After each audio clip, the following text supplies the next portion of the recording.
Shalom sahabat terkasih di dalam Tuhan. Semoga senantiasa diberikan kesehatan dan berkat berlimpah dari Tuhan kita Yesus Kristus. Bacaan dari kitab 1 Timotius bab 1 ayat 1 sampai 11. Rabu 10 November 2021. Demi nama Bapa dan Putra dan Roh Kudus. Amin. Mengenai ajaran sesat. Salam dari Paulus, Rasul Kristus Yesus menurut perintah Allah, Juru Selamat kita dan Kristus Yesus, dasar pengharapan kita. Kepada Timotius, anakku yang sah di dalam iman, kasih karunia, rahmat dan damai sejahtera dari Allah Bapa dan Kristus Yesus Tuhan kita menyertai engkau. Ketika aku hendak meneruskan perjalananku ke wilayah Makedonia, aku telah mendesak engkau supaya engkau tinggal di Efesus dan menasihatkan orang-orang tertentu agar mereka jangan mengajarkan ajaran lain,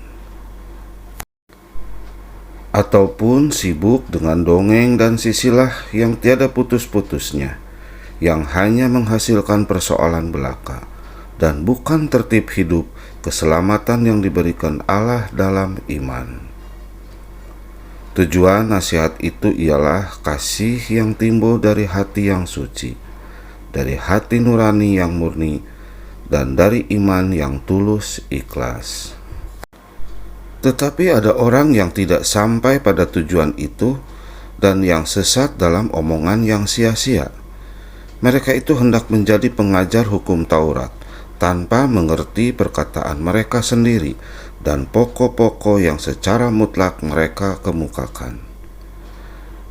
Kita tahu bahwa hukum Taurat itu baik kalau tepat digunakan, yakni dengan keinsafan bahwa hukum Taurat itu bukanlah bagi orang-orang yang benar, melainkan bagi orang durhaka dan orang lalim, bagi orang fasik dan orang berdosa, bagi orang duniawi dan yang tak beragama, bagi pembunuh bapa dan pembunuh ibu, bagi pembunuh pada umumnya, bagi orang cabul dan pemburit, bagi penculik, bagi pendusta, bagi orang makan sumpah, dan seterusnya, segala sesuatu yang bertentangan dengan ajaran sehat, yang berdasarkan Injil dari Allah yang mulia dan maha bahagia, seperti yang telah dipercayakan kepadaku.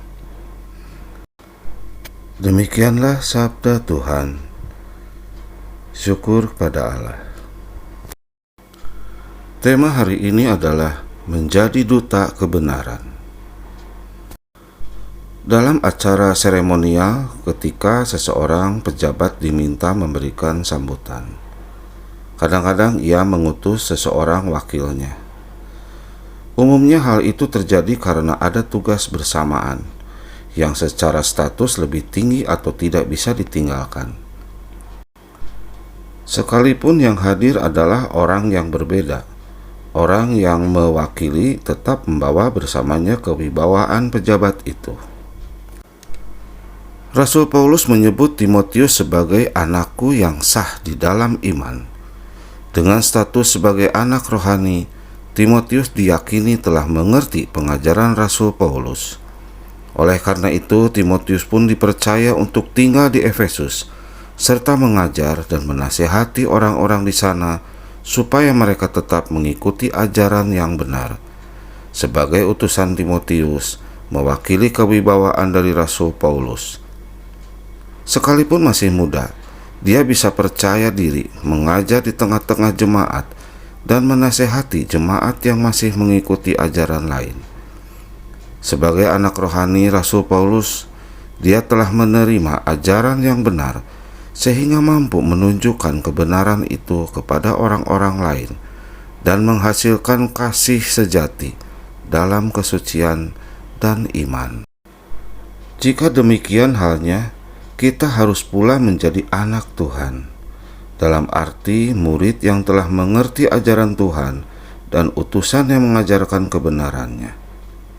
Kita harus menjadi seperti Timotius yang belajar dan menyerap segala kebenaran yang diajarkan oleh Tuhan dan diteruskan oleh para rasul melalui Alkitab yang kita warisi. Kita harus bisa menunjukkan kualitas iman bahwa kita sungguh-sungguh mengerti kebenaran yang diajarkan kepada kita. Dengan demikian, kita menjadi duta kebenaran. Pertama, kita bisa menunjukkan hal yang tidak benar dan memperbaiki kesalahan. Kita bisa menegur orang lain yang bersalah, supaya kembali ke jalan yang benar. Kedua, kita berani, tidak takut atau minder untuk mengajarkan kebenaran. Sekalipun pada umumnya ajaran yang beredar adalah hal yang tidak sejalan dengan firman Tuhan. Apa yang kita tampilkan bukanlah status sosial atau ekonomi, bukan pula kedudukan dan jabatan, melainkan kebenaran yang telah diajarkan kepada kita melalui pemberitaan dan pengajaran firman Tuhan. Demikianlah sabda Tuhan. Terpujilah Kristus. Terima kasih sahabat terkasih sudah mendengarkan firman Tuhan. Semoga kita diberkati Bapa, Putra, dan Roh Kudus. Amin. Terima kasih juga atas dukungan dan supportnya di channel ini. Jangan lupa like, komen, dan subscribe. Tuhan Yesus memberkati.